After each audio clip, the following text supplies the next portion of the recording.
It takes away the muscle pain. You still get down. What about the Tamiflu? Same difference. That's very, very expensive. That's over $100. If it's that much, it's probably only effective during maybe the first 2 days to get through symptoms, because it's basically stopping the virus from replicating in your body. So if you can stop the virus from replicating in your body, you can kind of shorten the duration of it. You won't get rid of it per se, but it won't last as long. I don't understand the reason why my neighbor is finding Tamiflu. No, we're not. Right, you can't cure the virus, you just shorten the duration of the sickness altogether, because you stop the virus from replicating. It's probably some kind of interferon. Okie dokie. Ooh, chapter 23. This is the poop chapter. Near and dear to my heart. Okie dokie. Because I told you I used to work for Quest about, maybe about 15 years ago. It was a long time ago. And I worked on the bench. So great. Okie dokie. Real quick, chapter 23 is all about the digestive system. Okay? Now, okay. You got your GI tract. Basically, the GI tract is the tube right from your mouth to your anus, right? That is it. That is your GI tract. Now, basically, the GI tract main goal is to digest food, right? Digest the food, absorb nutrients, right? And get rid of what? Waste, okay? So that's basically what you're doing. Now, you do have some accessory organs, and if they're accessory, they're helping with the mechanical process of grinding the food, or they're helping produce some enzymes or juices to help break down food altogether. So they're accessory. Now, in terms of who's what, let's skip all that. Let's go to our picture here, okay? Let's go to our lovely guy here. Looks like Justin. Now, Justin's eating some kind of sandwich. Now, everything in yellow are the primary organs in the GI tract, okay? They are primarily used for what? Digesting the food, absorbing nutrients, and getting rid of waste. You got the mouth, you got your esophagus, what else? You got your stomach, you got the small intestine, and the large intestine. Now, in terms of the small intestine, you do need to know these terms, because you will see these terms throughout the lecture. Now, the very top part of the small intestine is called the duodenum. The middle part is the jejunum. And the last part is the ileum. So you will see these words throughout lecture today. So if you see this guy, just know that's the upper part of the small intestine. If you see the ileum, for example, that's the lower part of the small intestine. These other guys for the large intestine, you won't see those guys except for the colon. You'll see that. The colon is basically the last part of the large intestine, but the other parts you won't see in lecture, got it? Now everything in red, they are the accessory organs in the GI tract, meaning they either help with the grinding part, like the teeth and tongue, or they produce some enzymes to help break down the food, like the liver, the gallbladder, the pancreas, and don't forget about the salivary glands, because digestion starts in the mouth itself, right? Starts with the saliva. Okie dokie. Skip that. Now, in terms of where do you find the normal flora, where are the bacteria hanging out that are supposed to be there? Well, the esophagus, the stomach, and the duodenum, they are almost exiting, meaning you really don't find too many bacteria there. Why? Well, first of all, peristalsis, meaning muscle contractions that basically push food along. So food is constantly being pushed along via muscle contractions. Well, there's no food for the microbes to eat. Make sense? Right? So that's why you don't find microbes in the esophagus, because you're constantly doing what? Pushing food down. What about the stomach? Let's talk about the stomach. Stomach acid, that's not conducive for bacteria, right? They don't like that low pH. And the same thing with the upper part of the small intestine. You've got peristalsis pushing food down, right? Pushing food down. So there's not a lot of food there for the bacteria to eat. So they're almost exiting. Now, in terms of the tongue and teeth, let's talk about Viridian streptococci. Now, they're called Viridian streptococci A. They're not placed in groups A, B, C, or D. So last week, we talked about strep pyogenes, right? Group A strep, correct? Now, group A, group B, group C, those group letters are talking about the types of antigens found on those streptococci. Make sense? Well, if they're Viridian streptococci, they don't have those types of antigens that are used to place in that grouping system, right? So far, so good? So they don't have a group. So if they don't have a group, they're just called Viridian streptococci. They are also alpha hemolytic. Okay. I said last week that the group A guys was what?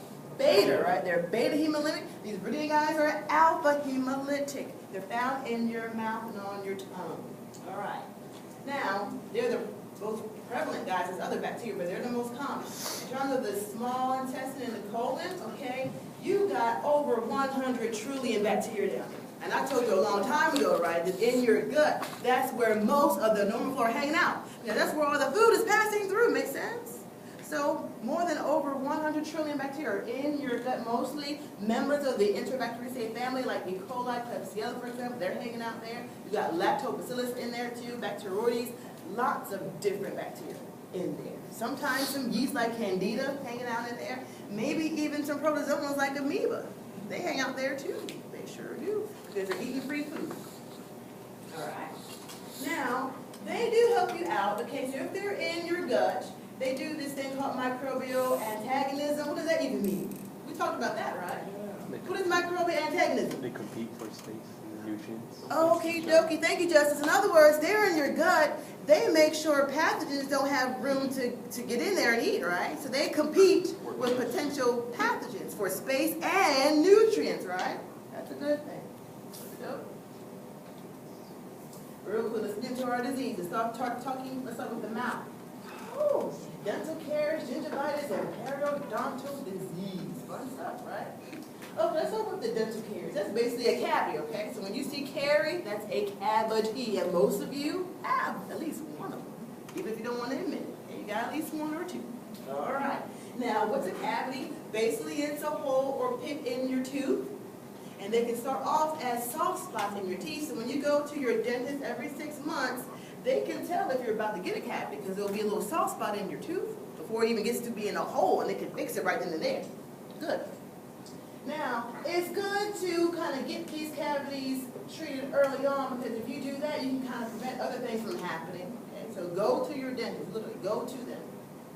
Now, what is periodontal disease? So periodontal disease is basically the swelling of the tissue surrounding the tooth or supporting the tooth. So basically the gums, for example, if they're swollen, if they're bleeding, if they're red, okay, that's basically gingivitis, right?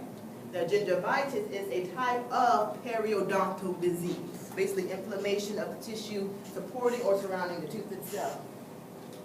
Now, this is basically long-term. If you go to the dentist early, you can take care of that, right? But if you don't go to the dentist, right, you end up with that. Makes sense? It's real simple. Now, who are the guys doing this? Okay, first off, this Viridian streptococcus. So I mentioned those guys earlier, right? Alpha hemolytic, they're not in the grouping system, okay? It's Streptococcus mutans, okay? That guy is a major guy in your mouth. What is he doing? First of all, how do you get a cavity? You eat sugar, right? If you're in lab earlier, sorry for the repeat, right? But this is important because now there's some new information, okay? So you eat sugars like sucrose. Now, Strep mutans, what he does is he takes the sucrose and he converts it to another kind of sugar called, where is it? Dextran.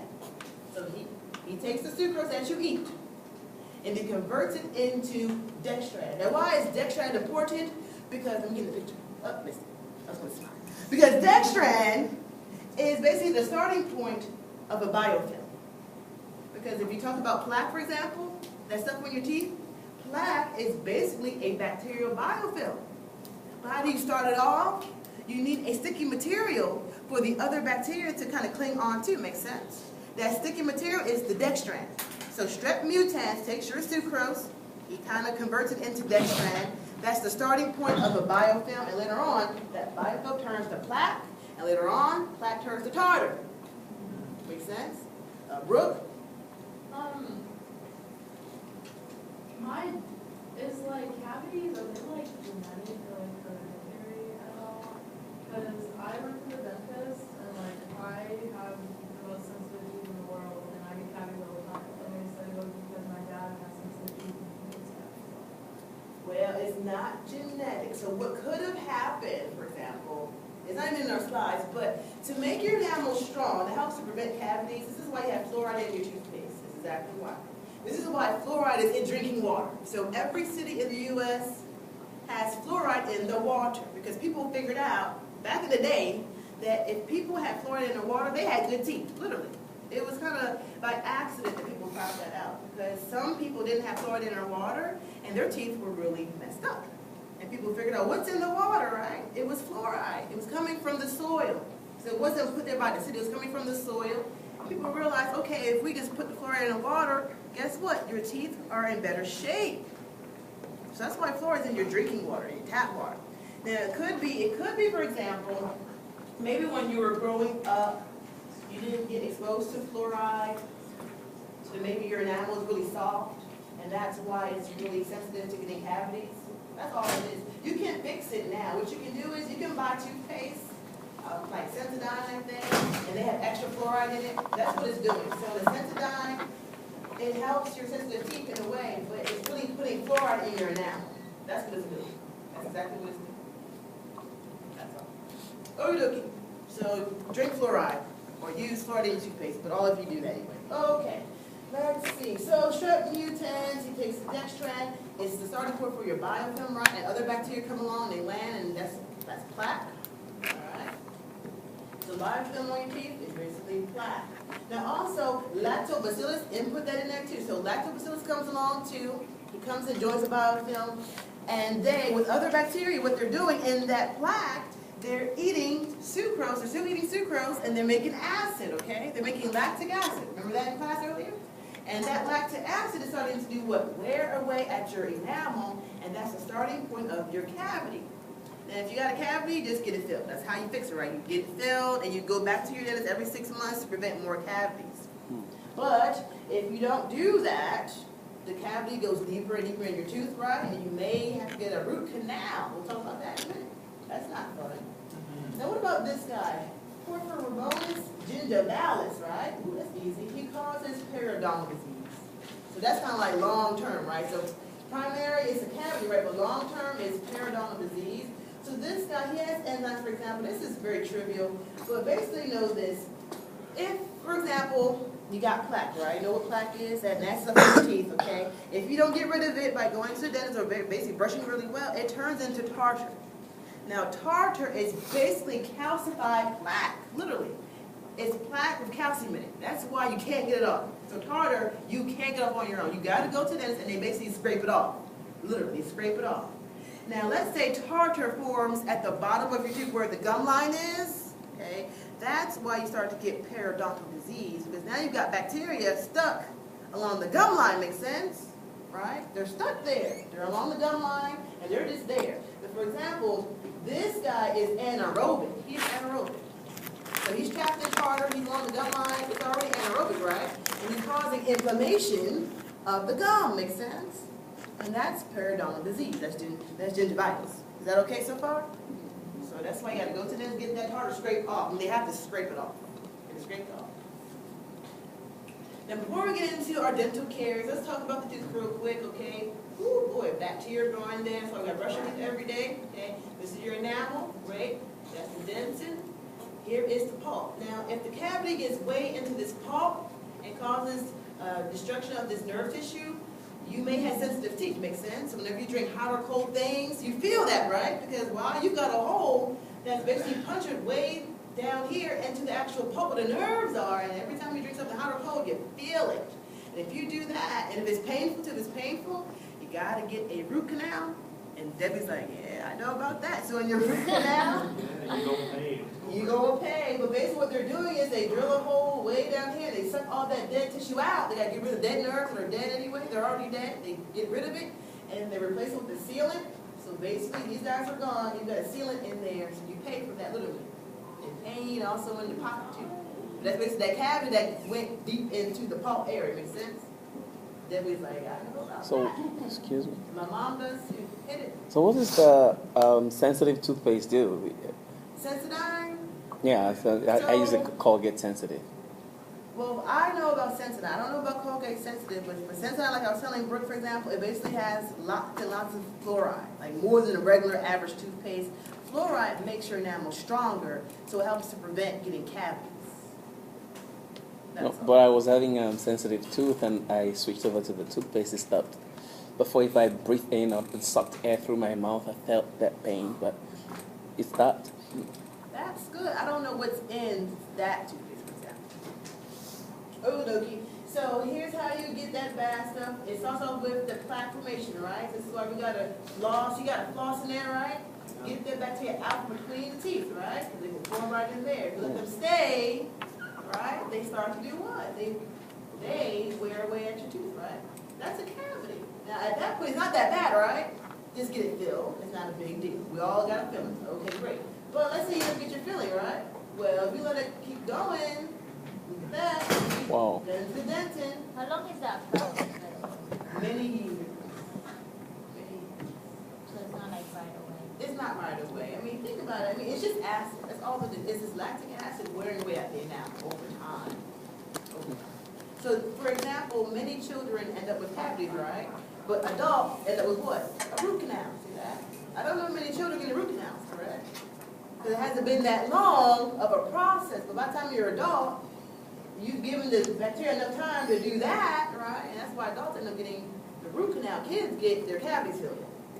Adults get the root See, a lot of canal. times falling asleep with milk bottles. Yeah. That milk on her teeth all night, that bottle all night.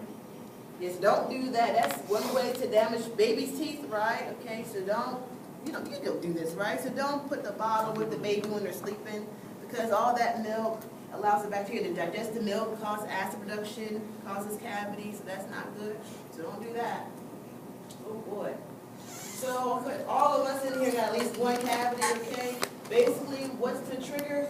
Eating lots of sugar, that's what it is. Eating lots of candy, especially the sticky candy. So don't give kids sticky candy, because why? It sticks to the tooth. And it's hard to get off the tooth, which allows the bacteria to eat the sugar and do the bad things, right? Also, sodas, fruit drinks, all that sugary stuff, it's bad for your teeth. Now, I like sugar, and if you like sugar like me, just try to brush your teeth as often as you can, at least twice a day, right? At least twice a day. Get that sugar off your teeth. Use some mouthwash, right, like Listerine. Kill those bacteria at least twice a day. Floss, right? Get rid of the plaque between the teeth. Do all that stuff. Go to the dentist. You'll be fine, right? So I'm not going to quit my sugar. Just take care of your teeth, right? I'm not. I'm telling you right now. Okie dokie. In terms of how you diagnose it, okay? Go to the dentist. They'll look at your teeth and they'll see soft spots or they'll see a hole. Okay, they'll find it. And everything is fine if you get the cavities treated early, right? Because if you don't, you end up with a root canal later on. So just get that cavity filled in. Okay. Now, gingivitis,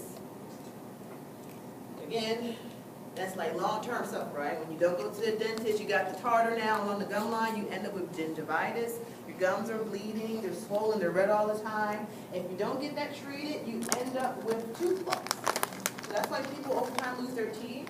They end up with periodontal disease, which destroys the tissue supporting the teeth, and the teeth just come out. Just come right on out. So really, scaling is basically when they actually do what? Scale off the tartar, because it's stuck on your tooth. Those brown spots, it's tartar. And they scrape it off, literally. You can't do it at your house unless you got the right tools. I wouldn't try it. But they will scrape it off. And sometimes, depending on how deep the tartar is in your teeth or in your gum line, they may have to use medicines to numb your gum. Literally, if it's deep in the gum, they got to numb your gum, and they go deep into the gum and they scrape out the tartar. You got to do it. Okie dokie. But really, good oral hygiene takes care of all of that stuff. Let's keep going. Boy, that was long. Peptic ulcer. Now, back in the day, people thought that you got an ulcer by stress, for example. Well, it's not really caused by stress. Stress can aggravate the situation, but it doesn't cause it. So most ulcers are caused by this bacteria, Helicobacter pylori. Now, the main symptom, you just have really bad abdominal pain, like sharp pain, very constant pain, especially when you don't eat consistently. For example, you get that pain, it's probably an ulcer. Okay. Now, this Helicobacter pylori has many virulence factors that makes it so bad. First of all, it's highly motile. It has flagella, which allows it to actually burrow itself into your stomach lining. Okay, so that's bad. Also, it has some adhesives to allow it to attach to your stomach cells. They literally attach to your cells. That's also bad. But lastly, this is why they're so bad. They actually neutralize stomach acid. So earlier we said, well, most bacteria can't survive in stomach acid. These guys do. They neutralize it. So what they do is they have an enzyme called urease. And what it does is it takes the urea in your stomach acid. There's urea in there. It takes the urea and converts it into a base. Basically, it converts it into ammonia. Real quick, urease takes urea and converts it to ammonia. You guys have that in your house, right? Ammonia? It's a base, makes sense? Now, don't bases neutralize acids? Is this chemistry 1?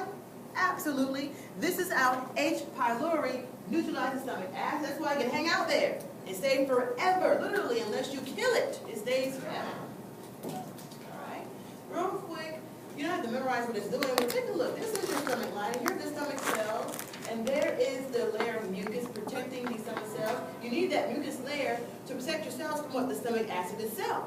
And here's Helicobacter pylori, and they are going to basically burrow their way through the mucus, literally. They burrow their way through the mucus, and then they attach themselves onto the cells of the stomach lining. They're just attached there. Now, they have toxins, right, and they cause inflammation. Those toxins and also inflammation causes the mucus layer to thin. Now, if that mucus layer is thinned out by H. pylori, it allows now the stomach acid to go where? Into the stomach cells itself, right?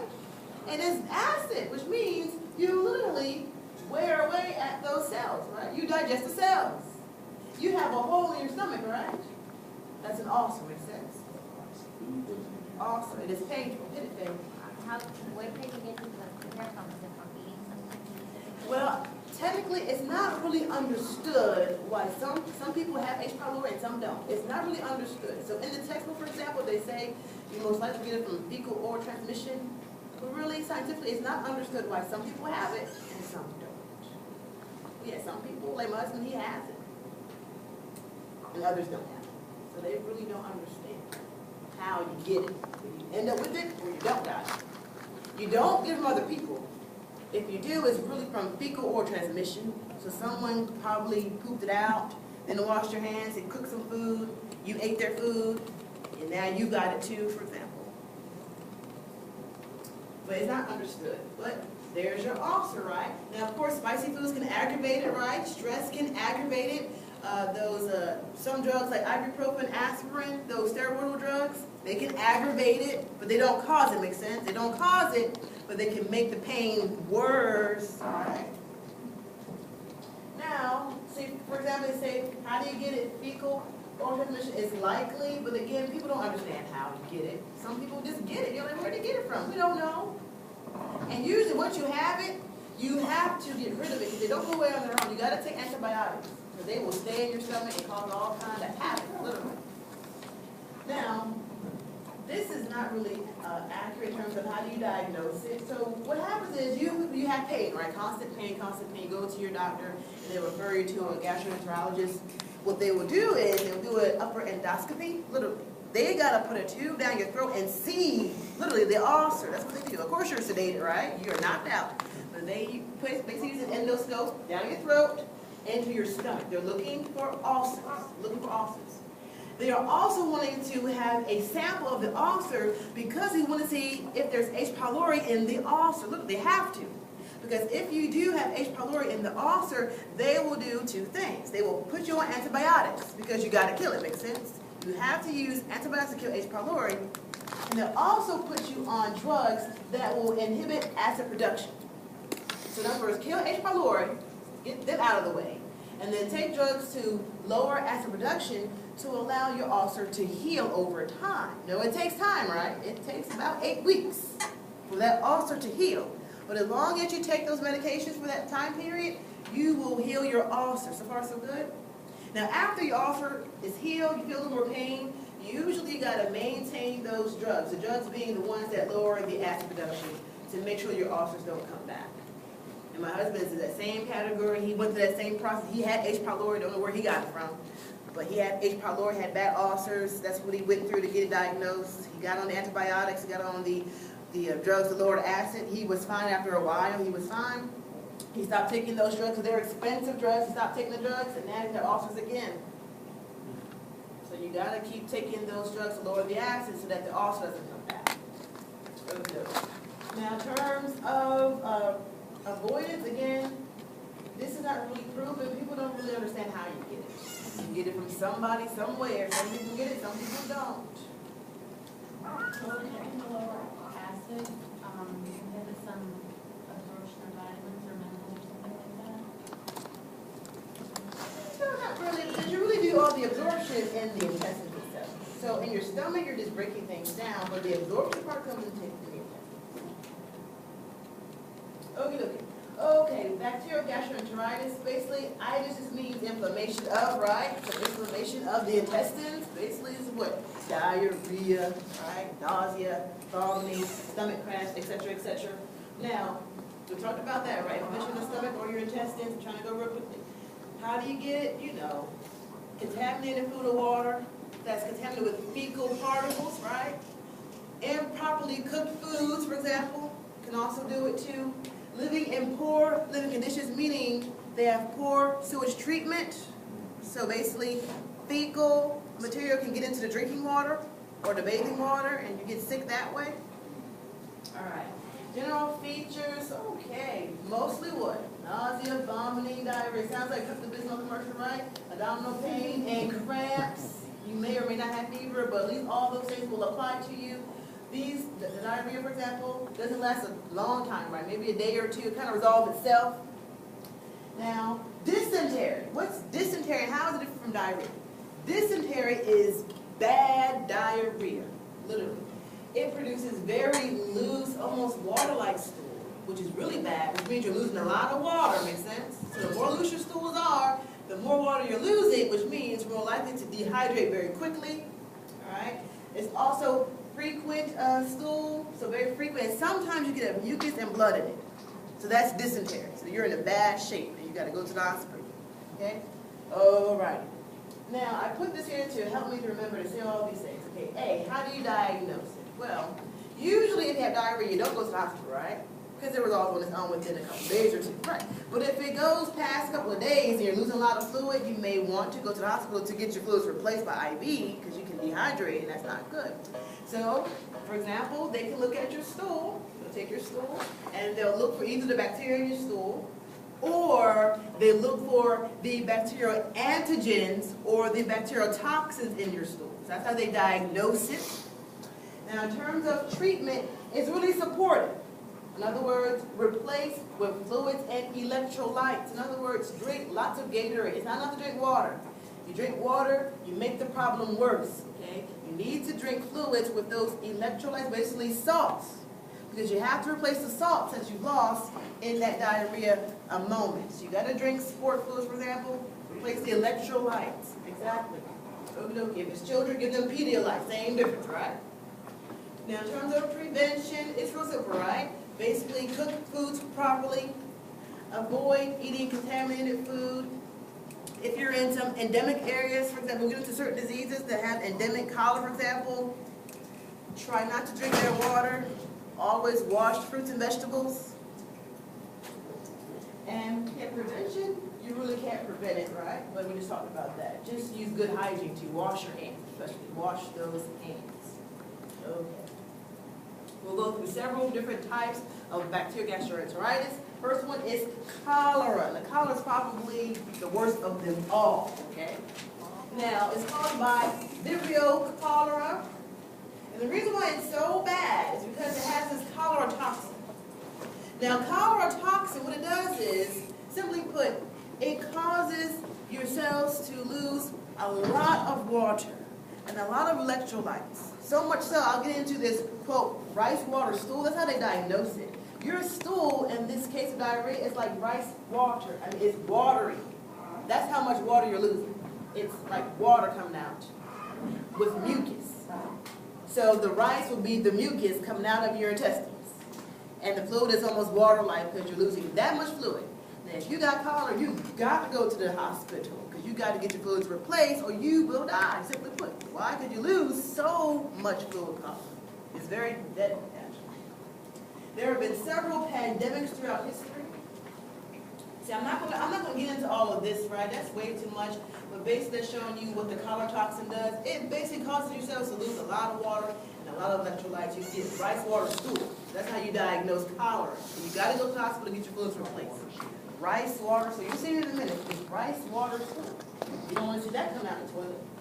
This one is just showing you the recent pandemics of cholera. It's mainly in Central America and South America because these places sometimes do not have proper sewage treatments. You can have sewage going into drinking water. And basically cholera is spread by drinking contaminated drinking water. So if you get someone with cholera and they contaminate the sewage, right? The sewage gets into the local drinking supply, well, guess what? You drink that water, you got cholera too. As simple as that. Alright. Now, in terms of how you diagnose it, rice water stool, that's how it comes out. That's pretty bad. It means lots of water's coming out. And most of these guys, most of them, supportive treatment. Supportive treatment, basically give the person fluids, give the person electrolytes, that's it, and wait it out. Now with cholera, you can give the person tetracycline to inhibit the toxin production.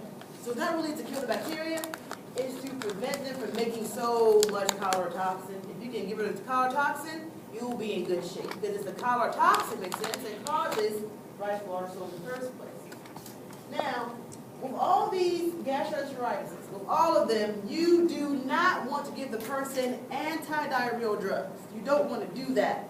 Because diarrhea is helping to get rid of pathogen, makes sense? They're in the gut. So if you have a lot of diarrhea, your body is trying to get rid of them.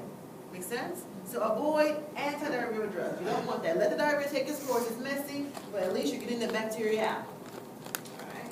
Does this kill the normal microbiome in your intestine? Or does it blow They're it not through? killed, but they're probably just washed out. They're ineffectual.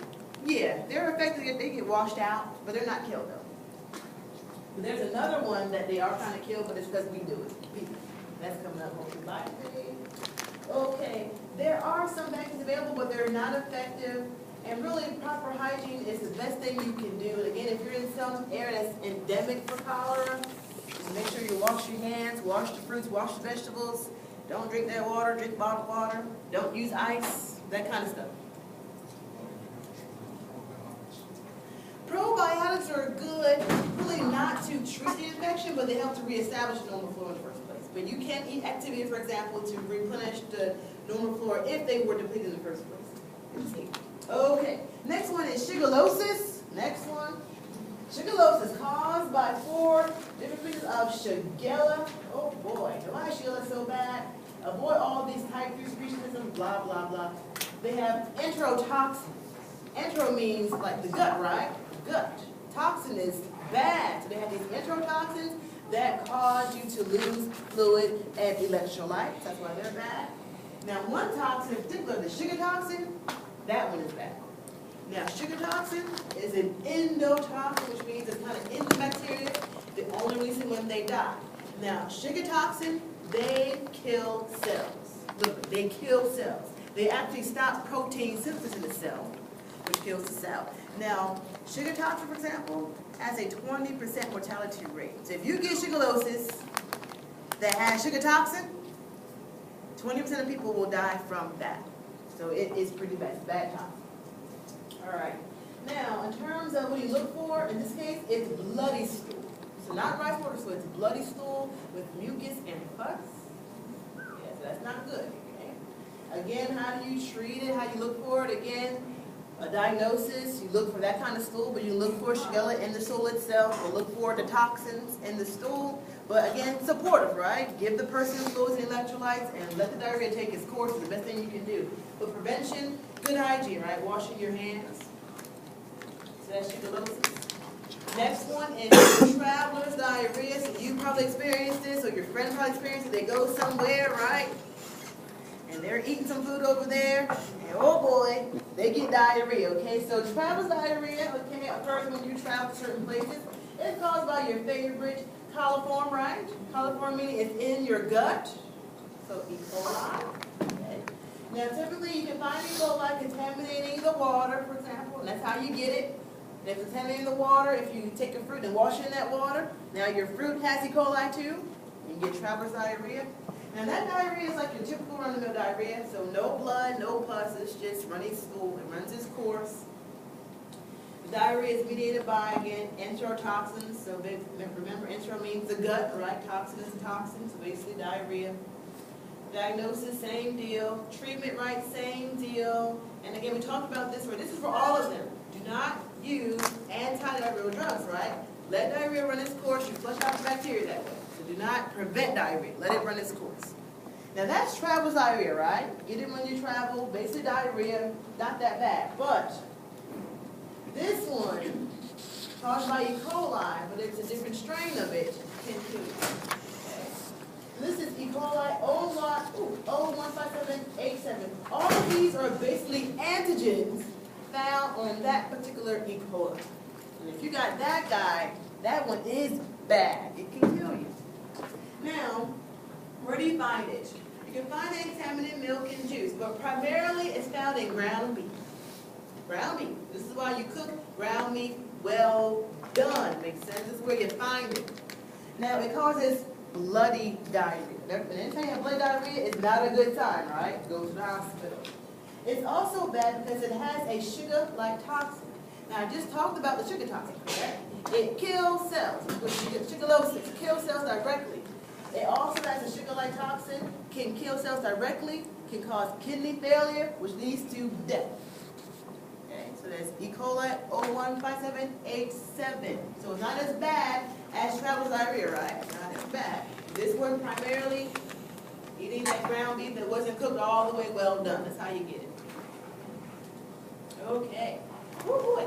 Campylobacter diarrhea. Now this one is the most common type of diarrhea that's caused by bacteria now. By bacteria found in the U.S., okay? This is the most common bacterial form of diarrhea. Now it's caused by Campylobacter jejuni. And where do you find this guy? It's found in chickens. So 18% of chickens have Campylobacter jejuni in it, which means if you're handling raw poultry, and you're using, cutting boards, and you've got fruit and vegetables on the same cutting board as that raw chicken, that's what you're doing. Okay? So not good. Now, in terms of what you're looking for, well, with this type of gastroenteritis, it causes bleeding lesions and also inflammation. So of course you get diarrhea, but you got bleeding lesions in your intestines as well as inflammation. Now, in terms of how do you prevent it, okay? In terms of handling raw chickens, you can either use gloves, right? Or just use good hygiene whenever you're using poultry. Just wash your hands. Use separate cutting boards for poultry versus fruits and veggies. Make sense? It is very common in the U.S. Very common. What's that? Clorox. A Clorox or Lysol. Use something on the cutting board.